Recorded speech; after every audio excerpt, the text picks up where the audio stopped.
comigo a sua Bíblia no livro do profeta Miqueias, capítulo 5. Miqueias, se você achar Daniel, fica depois de Daniel. Se você achar Malaquias, fica antes de Malaquias. Vai ficar um pouquinho mais fácil para você encontrar o profeta Miqueias, que faz parte do cânon sagrado. Não é um profeta menor pela importância da sua mensagem, muito pelo contrário. Miqueias, o livro de Miqueias é considerado um profeta menor pelo tamanho do seu livro. Mas Miqueias, ele traz uma profecia acerca do Messias que viria a Israel. Miqueias capítulo 5, do versículo 2 ao 5, o tema está ali no monitor: um Natal em Belém. Fale comigo, um Natal em Belém. Vou esperar um pouquinho. Miqueias capítulo 5, do versículo 2 ao 5, eu sei que é mais complicado de achar. Se você achar Jonas, que é um livro que a gente costuma folhear mais, é logo depois de Jonas, amém? Eu quero que vocês acompanhem, porque a palavra de Deus, ela precisa ser impressa em nossa alma, impressa em nosso coração. E a Assembleia de Deus Alto Moriá, ela gosta de Bíblia de papel na mão, amém? Eu sei que algumas pessoas não podem, e aí tudo bem. Mas quando você puder, use a Bíblia de papel. Leia a palavra de Deus. E aqui Miqueias 5, do versículo 2 ao 5, o Senhor me deu como tema da mensagem um Natal em Belém. E a Bíblia diz assim, acompanhe comigo a leitura a partir do versículo 2. E tu, Belém Efrata, pequena demais para figurar como grupo de milhares de Judá, de ti me sairá o que há de reinar em Israel, e cujas origens são desde os tempos antigos, desde os dias da eternidade. Portanto, o Senhor os entregará até o tempo em que a que está em dores tiver dado a luz. Então o restante de seus irmãos voltará aos filhos de Israel. Ele se manterá firme e apacentará o povo na força do Senhor, na majestade do nome do Senhor, seu Deus. E eles habitarão seguros, porque agora será ele engrandecido até os confins da terra. Este será a nossa paz. Somente até aí, a parte A do versículo 5. Vamos orar ao Pai. Senhor Jesus, neste momento nós clamamos mais uma vez o teu nome e pedimos que a tua palavra rema venha de encontro às nossas vidas. Que a tua palavra, Senhor, possa trazer em nós, gerar em nós mudança de pensamento, de atitude. Que a nossa fé seja aumentada nesta noite.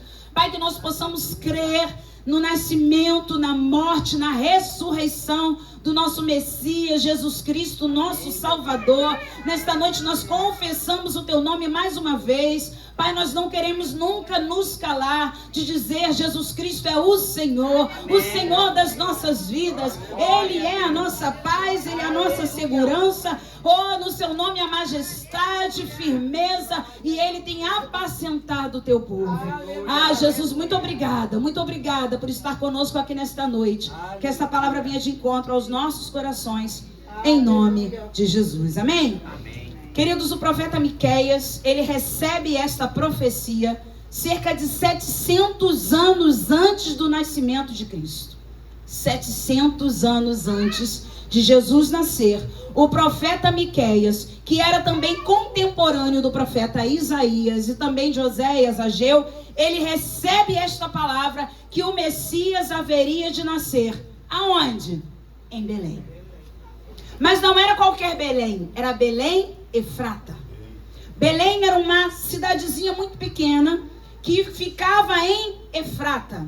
Ambos os nomes, um em aramaico, o outro em hebraico, significa casa do pão. Você se lembra de alguém que já morou na casa do pão e saiu da casa do pão porque lá começou a faltar pão? Vocês se lembram de alguém? Alguém? Não tem como, gente. Eu quero ver o dia que eu vou pregar sem fazer, aqui parafrasear o pastor Luiz. Meu Deus do céu, a gente fala um negócio, já lembra dele. Alguém? Isso acontece até em casa, tá? Eu preciso abrir esse parênteses. Se a gente fala alguém, a gente fica alguém. E aí você pensa em alguém que já morou em Belém, na casa do pão, foi embora da casa do pão, porque acabou o pão na casa do pão. Noemi, Elimeleque e os seus filhos. Então Belém tem uma história difícil. Belém, como eu falei, era um lugar pequeno demais. Belém poderia ser visto como um lugar de dores, e você vai entender melhor isso aqui. Belém era conhecido, como diz aqui o profeta, pequena demais para ser considerado milhares de Israel. Para você ter uma ideia, quando o profeta fala pequena demais para configurar grupo de milhares de Israel, Belém não fez parte de uma tribo de Israel, porque era pequena demais. Nos dias de hoje, eu imagino que Belém tivesse ali em torno de 500 a 1000 habitantes. Por isso que não configurava milhares. Olha o tamanho dessa cidade. E foi ali que Deus escolheu que nascesse o Salvador do mundo. Porque Deus escolhe locais improváveis, pessoas improváveis, para que ele venha nascer. Porque a Bíblia diz que Deus escolhe as coisas pequenas, loucas, difíceis deste mundo para envergonhar as que se acham alguma coisa. Se Jesus nasceu na tua vida, você é Belém. Amém. Se Jesus já nasceu em tua vida, você é Belém. Pastora, mas você não conhece a minha história. Eu tenho uma história de muitas dores, Belém também tinha. Se eu perguntar a você nesta noite, vocês sabem onde morreu Raquel, a esposa amada de Jacó? Ninguém vai saber. Mas se eu perguntar a vocês nesta noite, vocês sabem onde nasceu Jesus Cristo?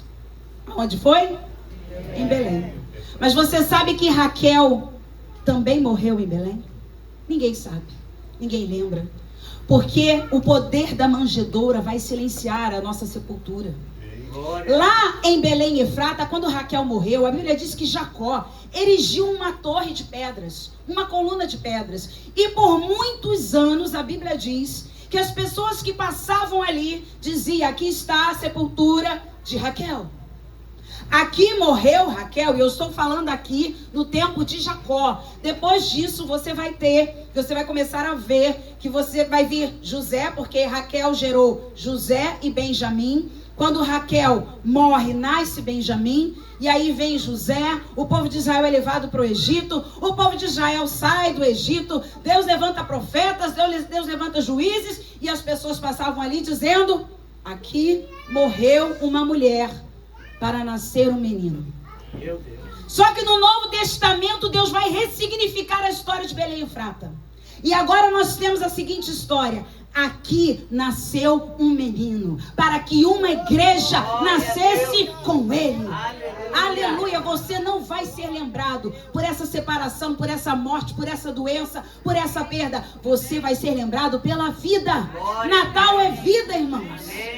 Se você tem uma história difícil com o Natal, com o final de ano, eu quero dizer que nesta noite Deus vai ressignificar a tua história. Amém. Você que está em casa, Deus vai ressignificar o teu Natal. Aleluia. Natal é vida, Natal é nascimento, Natal é Jesus Cristo. Esse é o verdadeiro sentido do Natal. Tiraram Jesus do verdadeiro sentido do Natal para botar um velhinho chamado Papai Noel. Por isso que nós precisamos ensinar as crianças que o Noel não é de Deus. Você não vai ver na Bíblia Papai Noel. Você vai ver na Bíblia Papai do Céu. Amém? Amém. Ensine aos seus filhos que existe um Pai que mora no céu. Glória a Deus. Olha para a Páscoa, a gente lembra da morte de Cristo. Aí vem alguém e coloca o coelhinho da Páscoa. Irmãos, isso é paganismo. Nada de toquinha de Papai Noel, não. Nós precisamos carregar a cruz de Cristo. Precisamos lembrar da sua morte, do seu nascimento e da sua ressurreição. Porque Jesus está vivo. Aleluia. Então o profeta Miqueias, ele recebe uma palavra poderosa. 700 anos antes, 7 séculos antes do nascimento de Jesus. Apesar dele ser contemporâneo de Isaías, Oséias e possivelmente também de Ageu, você vai ver aqui o profeta Miqueias tendo um acesso mais direto ao povo. Isaías, você vai lembrar que quando Ezequias recebeu, o rei Ezequias recebeu uma palavra profética que ele seria curado, Deus usou o profeta Isaías. Então Isaías tinha acesso a palácios, Isaías tinha acesso aos reis, Isaías tinha acesso a pessoas mais importantes, sacerdotes. Mas aqui nós olhamos para Miqueias, ele tinha acesso ao povo. E Deus, quando ele quer falar, irmãos, ele fala com o povo. Porque dificilmente um rei, um governante, se dobra ao Deus de Israel. Então Deus usa o profeta Miqueias, como eu disse aqui no início, o seu livro é menor, por isso ele é considerado um profeta menor, não é por causa do seu ministério, muito menos pela sua mensagem, porque olha a grandeza da mensagem do profeta Miqueias. O que ele fala se cumpre 700 anos depois. Ele diz o lugar, irmãos, profeta que é profeta não enrola. Profeta que é profeta não inventa história. Profeta que a profeta diz, vai nascer em tal lugar, vai ser humilde, mas vai ser também poderoso, glorioso, majestoso e será também a nossa paz. Esse é profeta. Então olhamos para Miqueias e vemos que ele traz uma grandeza de mensagem muito grande, denotando aqui local do nascimento, a sua humanidade. Ele diz que nasceria daquela que estava para dar a luz, denotando também no seu ministério, a sua soberania, o seu propósito de vida e que ele seria o Salvador do mundo. Irmãos, tudo que Deus falou para você vai se cumprir. Amém. Em cada detalhe vai se cumprir. Não importa o tempo, essa profecia se cumpre 700 anos depois. Talvez nós não vejamos algumas profecias se cumprirem, mas os nossos filhos verão. Os nossos netos verão, se assim der tempo. Perceba que Deus, ele não mente. Ele vai cumprir. Quem conhece aqui o testemunho da pastora Helena Raquel, ela sofreu por 12 anos com uma doença emocional, onde ela não conseguia andar de avião, nem estar em locais muito altos por causa de fobias. Ela tinha muito sobrepeso e ela desenvolveu fobias em locais apertados, pequenos. Então, por 12 anos, o ministério dela ficou impedido de avançar para as nações. Mas a sua mãe, que já dorme no Senhor, orava por ela. Um dia sua mãe foi ao aeroporto junto com uma irmã de oração e orou aquele aeroporto e falou: minha filha vai pisar aqui, minha filha vai entrar num avião, minha filha vai ganhar as nações. E hoje a mãe dela dorme no Senhor, mas depois de 12 anos, 2025, pastora Helena Raquel volta a voar e está ganhando nações, está ganhando o Brasil, como a sua mãe recebeu de palavra profética.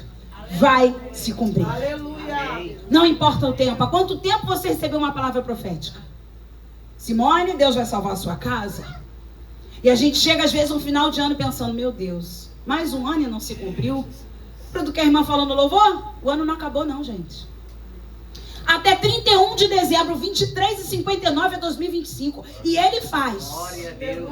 E ele faz. Se nós assinamos a escritura dessa casa no dia 28 de dezembro de 2018, final de ano, entre Natal e Ano Novo, qual é o cartório que abre e movimenta coisas de casa nesse período, irmãos? Mas quando Deus quer, ele faz. Aleluia. Olha o movimento que Deus fez para fazer com que o Messias nascesse em Belém, Efrata. Deus movimentou César Augusto para dizer: vai ter que fazer um recenseamento. Maria e José, eu quero só te lembrar que eles estavam em Nazaré, mas ela era de Belém, eles precisavam ir a Belém. Eles achavam que ia para um recenseamento, eles estavam indo para cumprir uma profecia. Será que eles foram murmurando naquele jeguinho? Oh, meu Deus do céu, esse César Augusto, eu vou falar, é um filho do diabo. Porque olha o que eu estou tendo que fazer para poder ir lá fazer recenseamento. E minha mulher grávida. E Maria, ai Jesus, eu não aguento. Ah não, Jesus não tinha, né? Ai meu Deus, eu não aguento. Se fosse hoje, eu não aguento mais com esse barrigão fazer viagem. Mas o homem infernizado, irmãos, eu quero dizer uma coisa para você. Que tudo está no controle de Deus. Deus movimentou um imperador, Deus movimentou um governante para que a profecia se cumprisse. Ele tem que nascer em Belém. Imagina se fosse eu, você: Deus, como é que eu vou fazer para levar Maria para Belém? Como eu vou fazer?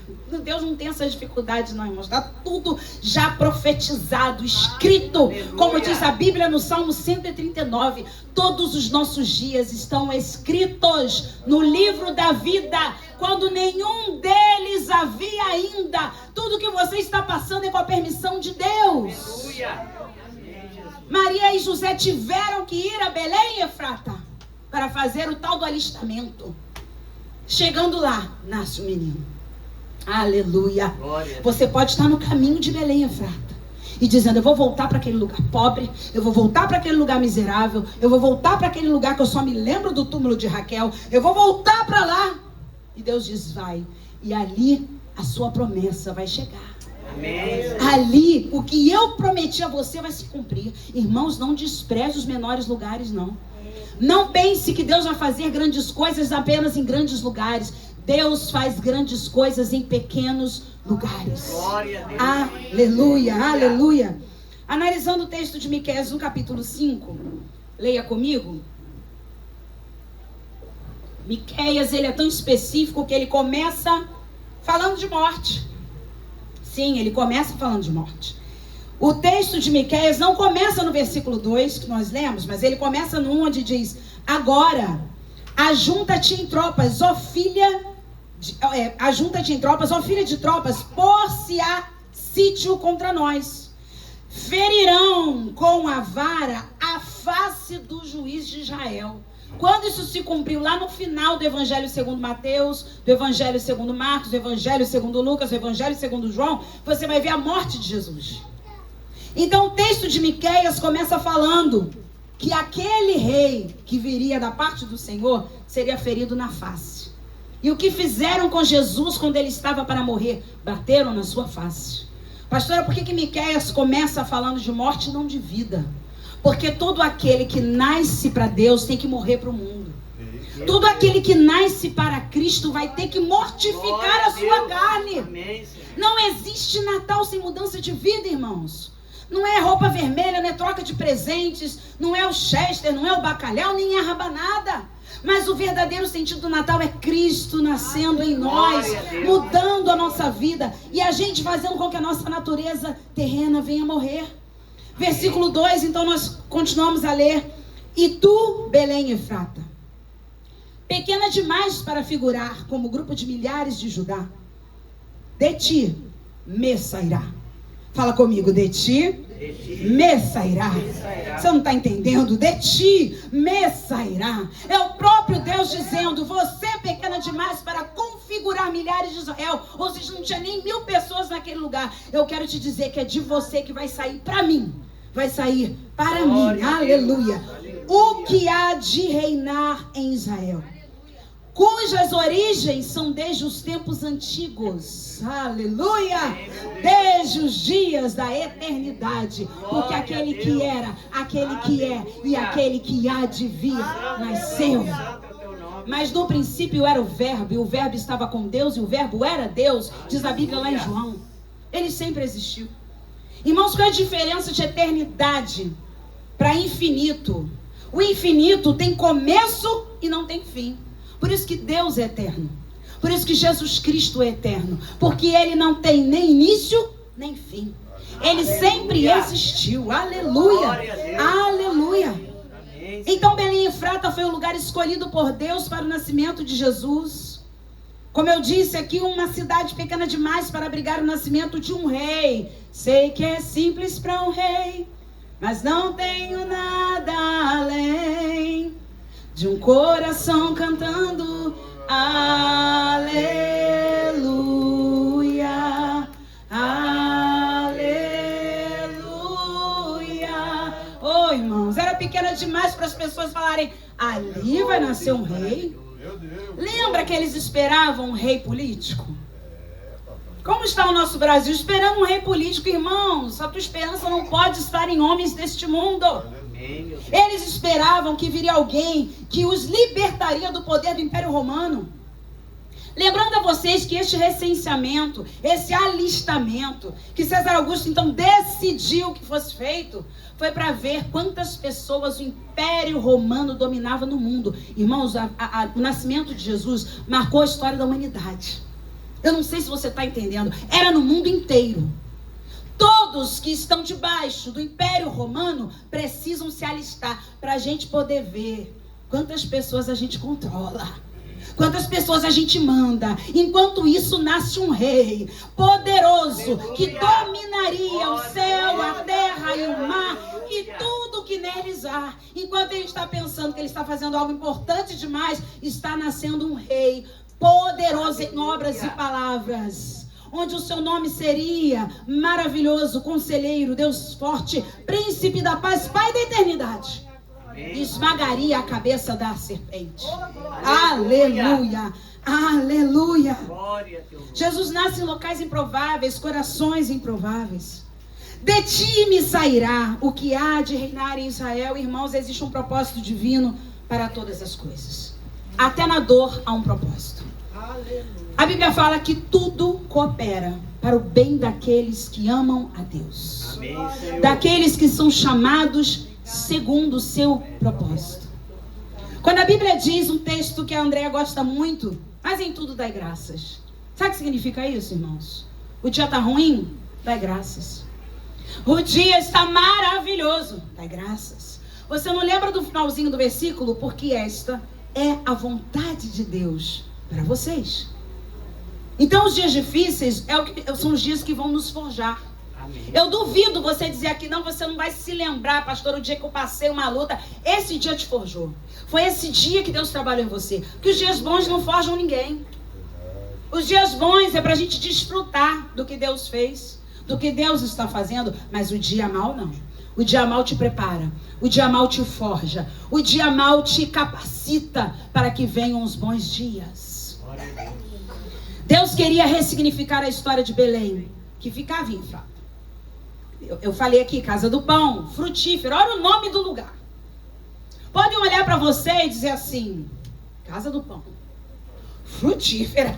Vocês devem ter algum probleminha, porque não é possível, um local que não tinha nem 1000 pessoas, recebe uma palavra profética e chama esse lugar de Casa de Pão, chama esse lugar de frutífera. Não é possível. Eu quero dizer para você que não importa a tua história de vida, você é Casa do Pão, você é frutífero, Amém, você Senhor. é bênção. Não importa onde você mora, não importa onde você nasceu, não importa quem é o teu pai, não importa quem é a tua mãe. O que importa é que Deus vai te chamar para grandes coisas. Aleluia. Aleluia, aleluia, aleluia. Eu disse que Deus queria ressignificar a história de Belém, porque nós temos algumas histórias de dores. Quem aqui tem história de dores? Levante a mão. Acho que todos, né? Todo mundo. Alguém aqui não tem história de dores? Vamos lá pra gente despertar. Quem aqui tem história de dores? Levante a mão. Essa história define quem você é? Essa história define o seu futuro?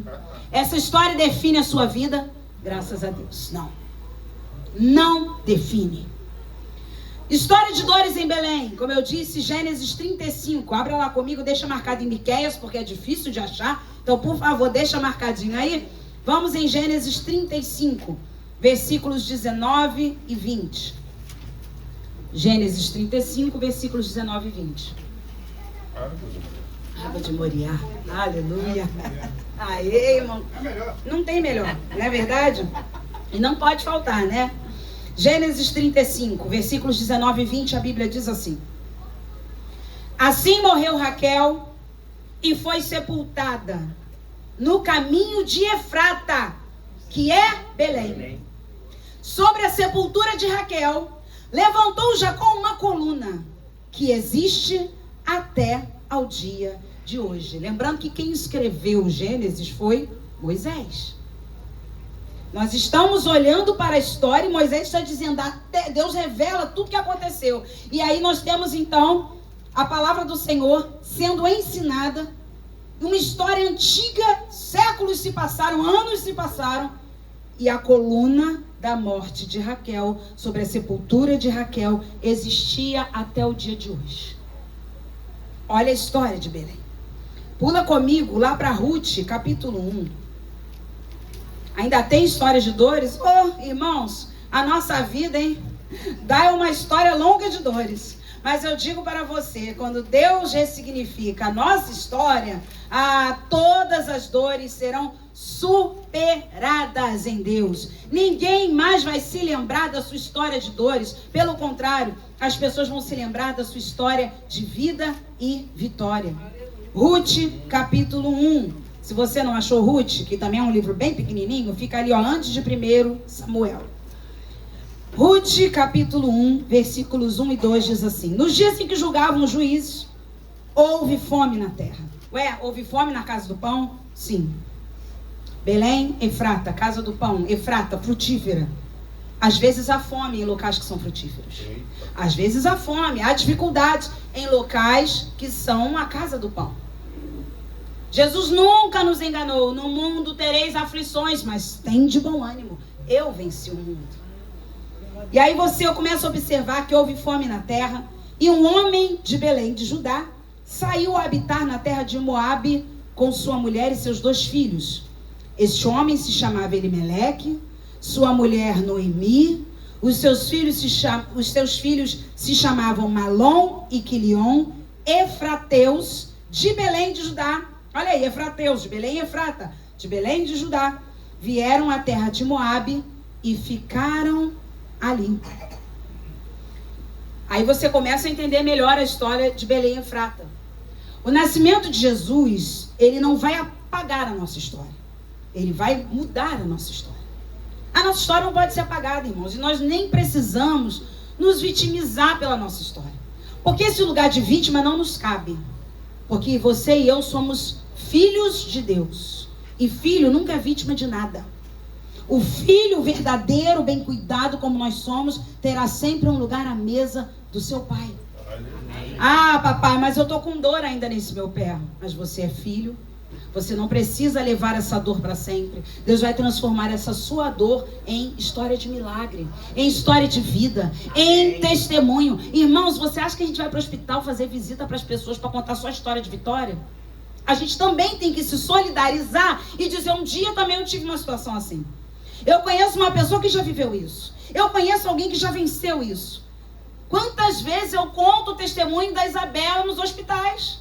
Isabela é transplantada renal. E eu conheço uma jovem que passou por um transplante e hoje está vivendo a melhor fase da sua vida, quando tudo dizia que era para a morte.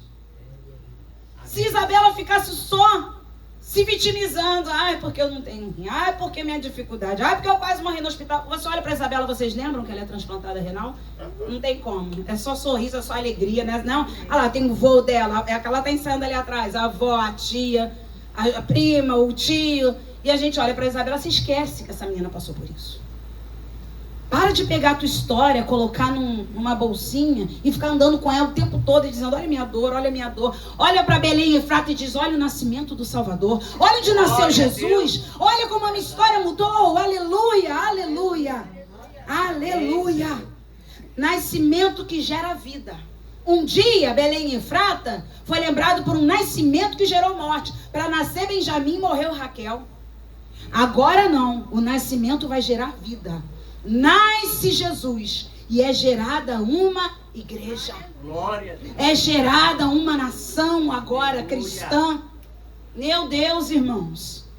Um lugar que só se lembravam de morte. Um lugar aí, aquela terra que foi... Quando a gente fala assim, Belém, a casa do pão, a casa... Pense em Noemi. Saiu de Belém uma família, ou melhor, nasceu em Belém uma família e voltou uma viúva. É brabo, irmãos. Eu não sei se você vai querer competir com Belém. Eu já falei que eu não estou em guerra de luta com ninguém. Você não precisa dizer, você não sabe o que eu fiz hoje, você não sabe que eu já passei. Não. Olha, tá tudo certo.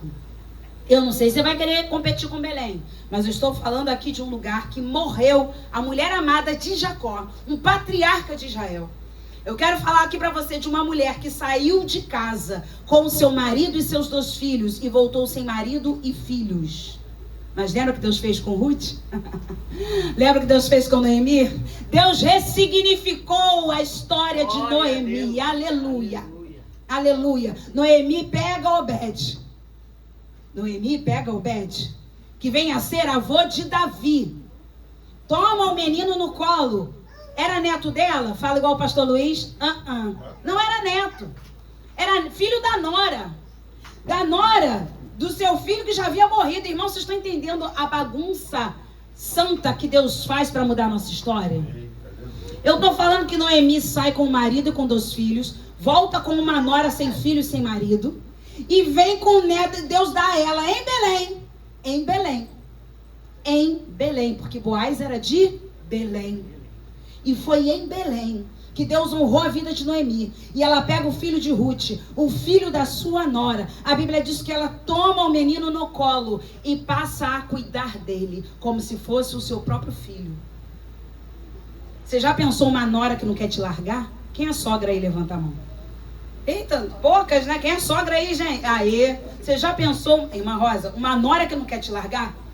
Glória a Deus, né? Não? Fala, irmã Rosa, olha, em nome de Jesus. É uma maravilha. Noras, quantas noras nós temos aí? Poucas. Gente, esse povo precisa casar. Jesus, olha, tem uma sogra ali entrando. Quantas noras nós temos aqui? Só eu, Fernandinha, a Ariane. Pensa comigo uma coisa. Já pensou? O teu marido morre e você não larga a tua sogra? Não bebam água, não. Para, que eu já vi gente fazendo graça aí. Não, eu vou ficar com a minha sogrinha. Deus me livre de largar minha sogra. Amo com minha sogra, quero ir com ela para onde ela for. Mas foi isso que Deus fez. Lembra que eu falei em 1 Coríntios? Deus pega as coisas fracas, difíceis deste mundo, muda, transforma, para envergonhar aquelas que se acham alguma coisa. E agora nós temos em Belém mais uma história ressignificada. E aí você começa a ver o que Deus faz em Belém e Efrata. Deus começa a mudar a história de Belém e Efrata. Dá um pulo comigo para 1 Samuel. Olha que a gente veio em Gênesis, Ruth. Olha 1 Samuel. Porque eu falei para vocês que a gente só lembra de Belém, nascimento de Jesus. Graças a Deus por isso. Quase ninguém lembra da morte de Raquel em Belém. Quase ninguém lembra da Noemi que voltou viúva e sem filhos.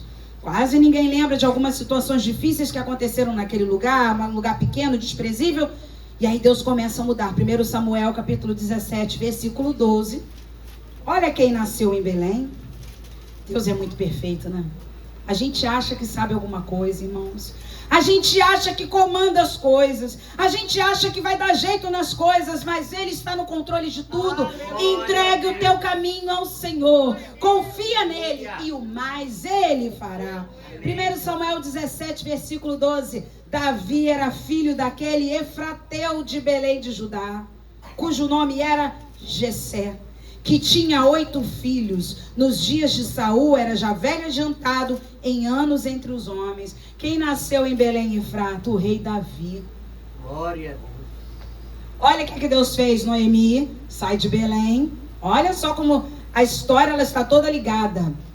Pelo próprio Deus. Noemi sai de Belém com seu marido, com filhos, vai morar em Moabe, fica viúva, perde seus filhos, volta para Belém com sua nora. A sua nora então se casa com Boaz. Eles dão à luz um filho chamado Obed. Obed dá à luz a Jessé. Jessé dá à luz a Davi. Tudo aonde? Em Belém e Efrata. Gente, você acha que a tua história é só de dores? Você acha que a tua história é só de dores? Aí eu tô falando de Davi, vem na história comigo, a gente tem que entender. 1000 anos antes do nascimento de Cristo. Aqui eu estou falando de 1000 anos antes. Miqueias, 700 anos antes, ele profetiza. Mas Davi eu estou falando de 1000 anos antes do nascimento de Cristo. Davi nasce em Belém.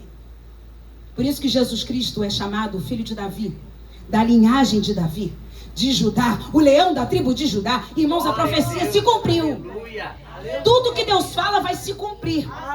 Deus prometeu salvar o seu marido, vai se cumprir. Deus prometeu salvar os seus filhos, vai se cumprir. Deus prometeu te curar, vai se cumprir. Deus prometeu uma porta de emprego melhor, vai se cumprir. Pastor, eu não vejo nada, eu estou em Belém Efrata. O lugar é pequeno, rejeitado, só lembro de morte, só lembro de sepultura, só lembro de dificuldade no Noemi. Para com isso hoje. Pede a Deus, Senhor, abre os meus olhos espirituais para que eu possa contemplar tudo que o Senhor vai fazer. Porque fé é a certeza das coisas que se esperam, a convicção de fatos que ainda não se vê. Ainda, mas você vai ver. Você vai ver. Aleluia, aleluia, aleluia. Deus começa a mudar a história de Belém, fazendo nascer ali Davi, o rei segundo o coração de Deus. Vocês sabem que Israel teve muitos reis, mas nenhum rei foi chamado de alguém. Achei Davi, um homem segundo o meu coração. Você sabe o que é ter um homem na Bíblia que tinha um coração parecido com o de Deus? Um homem segundo o coração de Deus é um homem com um coração parecido com o coração de Deus. É um homem que amava, que perdoava, que lutava pelo seu povo, que era fiel. Era um homem que tinha caráter, era um homem de compromisso. Era um homem que quando errava, só aí que ele não se parecia com Deus, porque Deus não erra. Mas quando ele errava, ele reconhecia o seu erro. Quando ele caiu com Batseba, ele faz um salmo: pequei contra o Senhor. Quem é que faz isso hoje em dia, irmãos? A gente está vivendo uma sociedade igual no tempo dos juízes. Cada um faz o que quer, o que acha melhor, o que é certo. O relativismo impera na nossa sociedade. O que é certo para você não é certo para mim, o que é errado para um. Nós temos uma lei moral e espiritual. Glória a Deus. A lei de Deus. E essa aqui não muda. Não vem com essa história do que é certo para um, não é certo para outro. Você tem uma lei. Essa lei precisa dominar a nossa vida. Nós temos uma lei. Essa lei precisa dominar a nossa vida. Não tem relativismo para quem é filho de Deus, não. Existe uma lei que vai dominar a nossa vida, que vai reger a nossa vida. Voltando para Miqueias, que vocês deixaram marcadinho aí, no capítulo 5, versículo 2. Na parte B do versículo 2. Ai, pastora, de onde veio Deus? De onde veio Jesus, irmãos? Esquece essa história.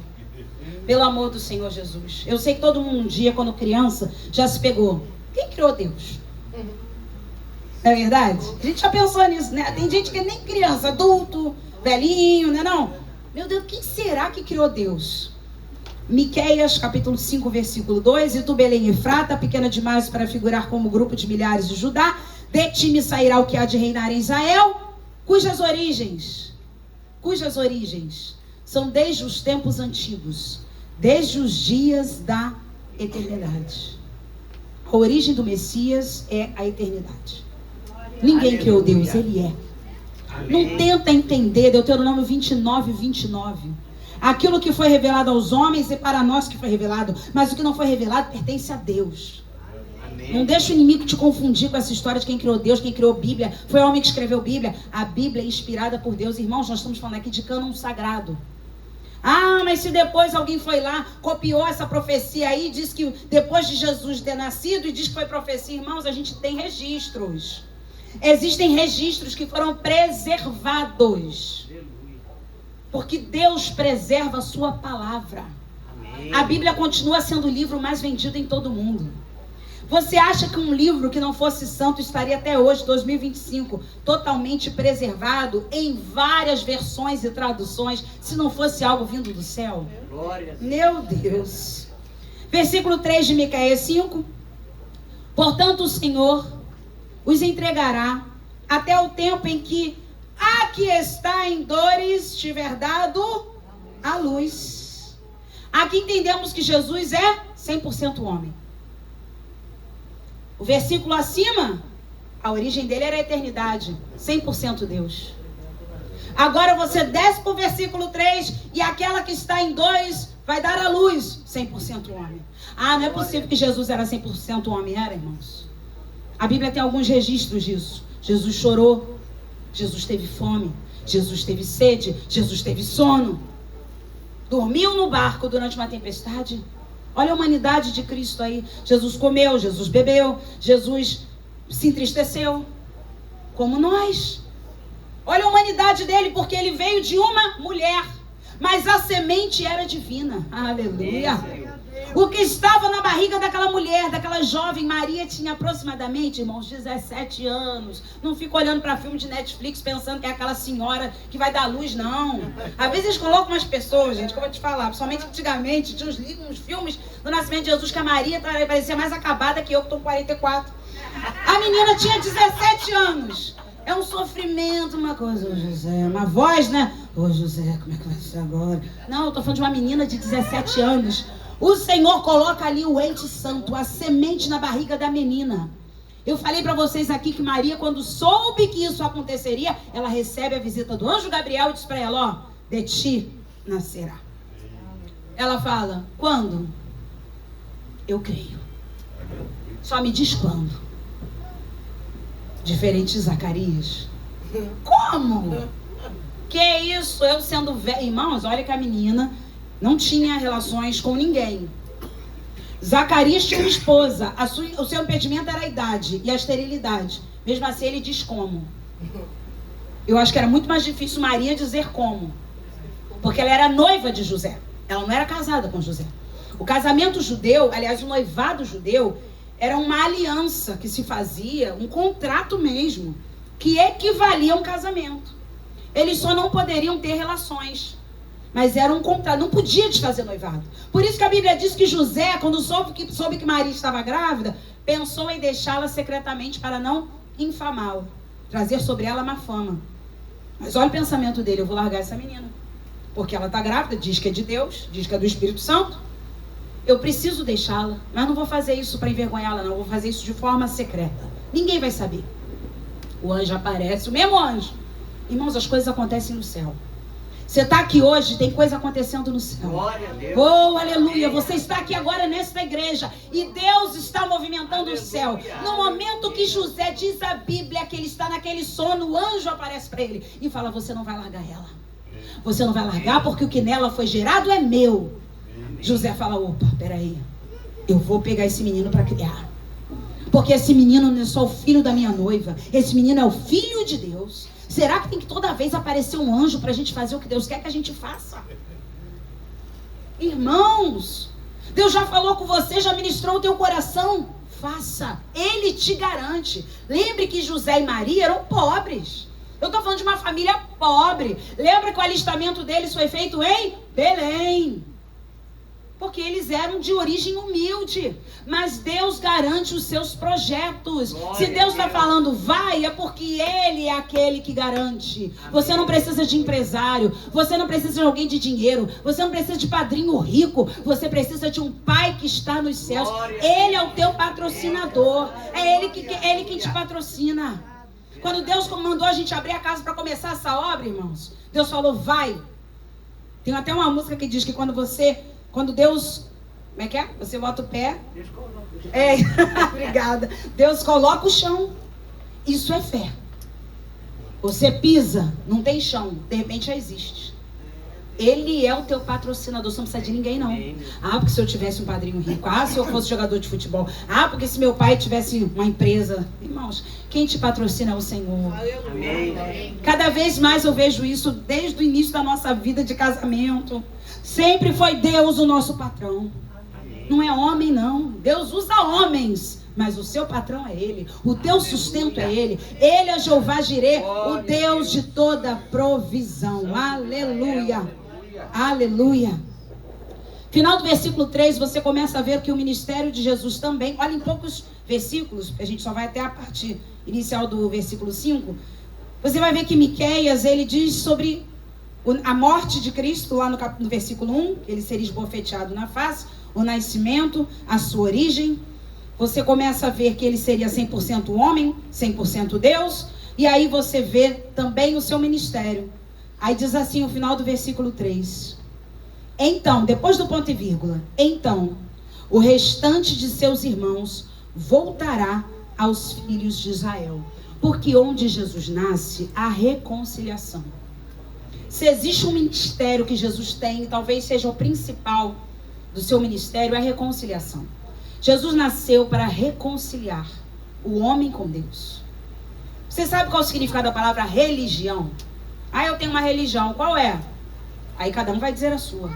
Mas religião é Cristo, porque religião significa religare. Religar o homem a Deus. E a única pessoa que religa o homem a Deus é Jesus Cristo. Glória a Deus. Então a gente hoje em dia se identifica, eu sou católico, eu sou evangélico, eu sou espírita. Mas na verdade devemos dizer, qual a sua religião? Jesus Cristo. Porque Ele morreu, ressuscitou, está vivo. E o ministério dele foi trazer de volta os homens à comunhão com Deus que havia se perdido lá no Éden.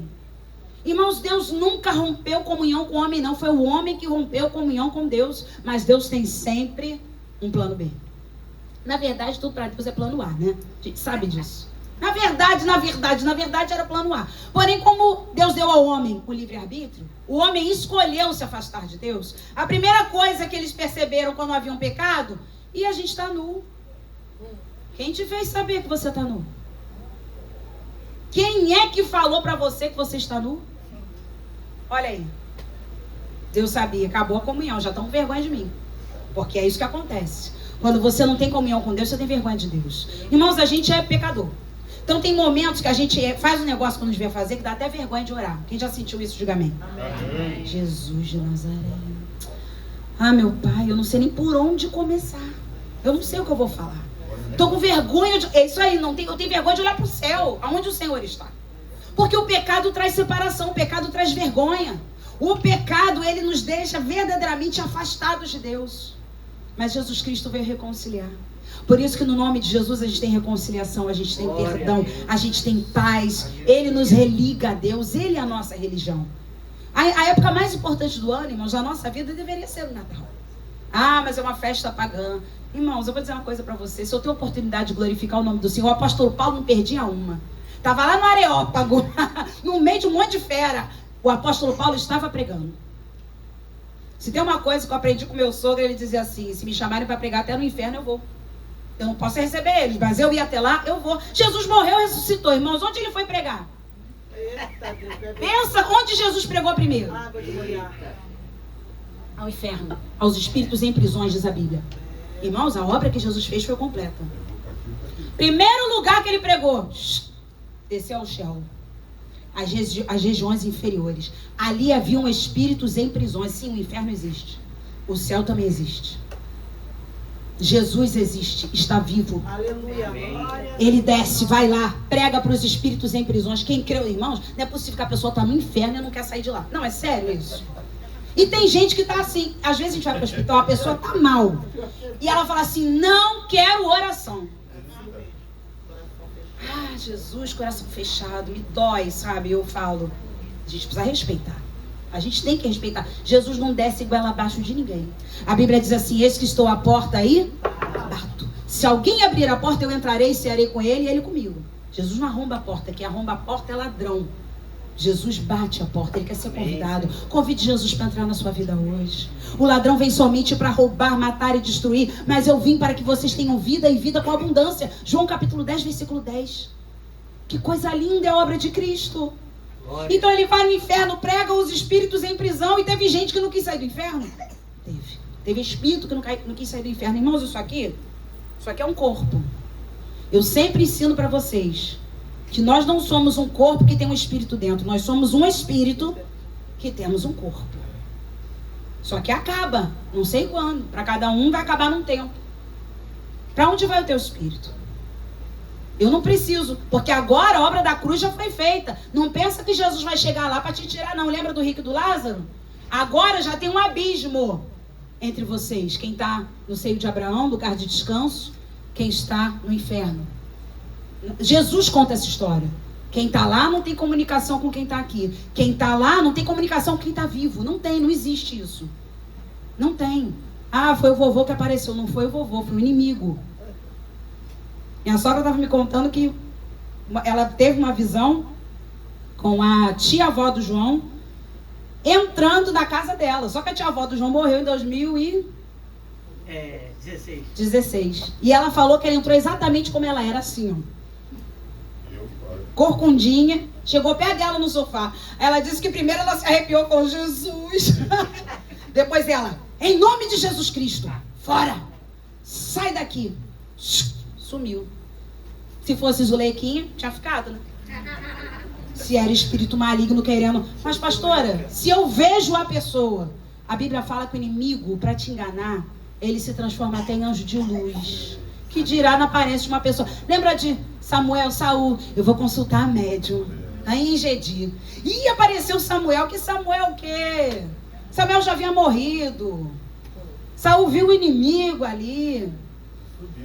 Subiu. Se subiu, onde ele estava? Samuel estava. Gente, não vai dar mais tempo não. O dia é hoje.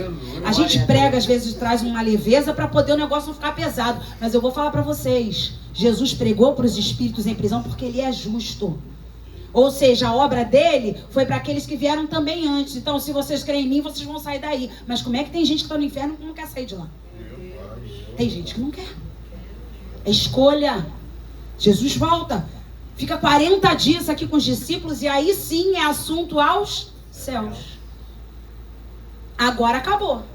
Vocês já têm Jesus. Escolham em vida. Escolham em vida. Não vai ter mais Jesus lá pregando. Então a gente agora precisa decidir. Eu quero Jesus Cristo.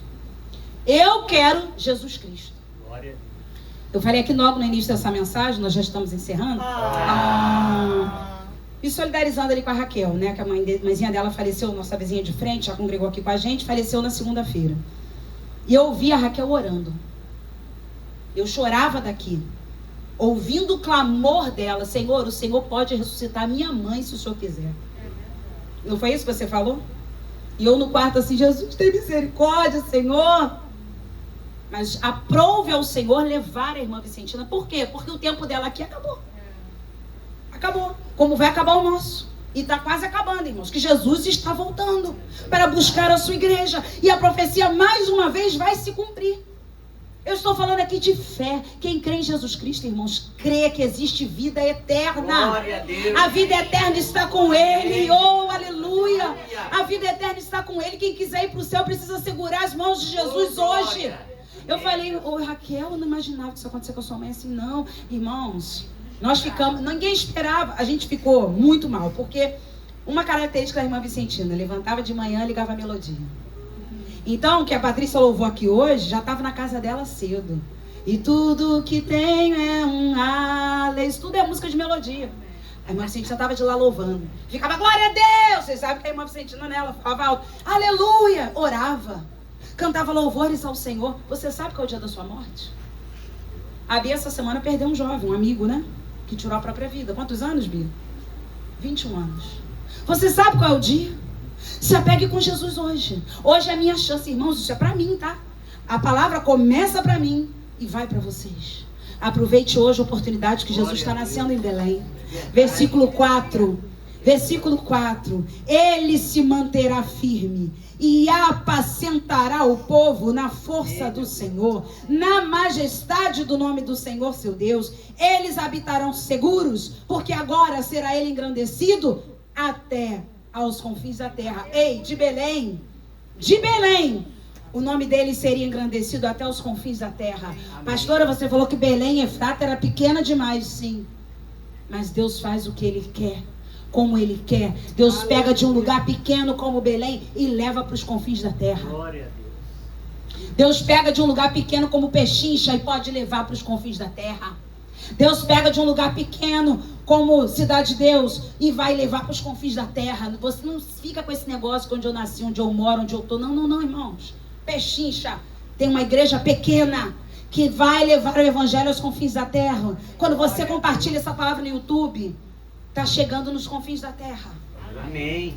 Meu Deus. E olha que um dos sinais da volta de Jesus é que este evangelho seria pregado em todo o mundo. Olha a internet aí. Você está aqui e envia essa mensagem para alguém que está lá no Japão, na África. E essa pessoa vai ouvir a palavra de Deus. Jesus está voltando. Aleluia. No versículo 4 nós podemos ver que onde Jesus nasce, há estabilidade. Olha só, ele se manterá firme. Ele se manterá firme. Fala comigo assim, onde Jesus nasce, há estabilidade. Aí ele diz que ele também vai apacentar o povo na força do Senhor. Onde Jesus nasce, há cuidado e proteção. Ele também diz, na majestade do nome do Senhor. Onde Jesus nasce, há provisão e prosperidade. Aí ele continua dizendo, olha só como ele vem dando detalhes do nascimento de Cristo. E eles habitarão seguros. Onde Jesus nasce, há segurança. E o versículo 5, portanto, este será a nossa paz. No original, este será o nosso shalom.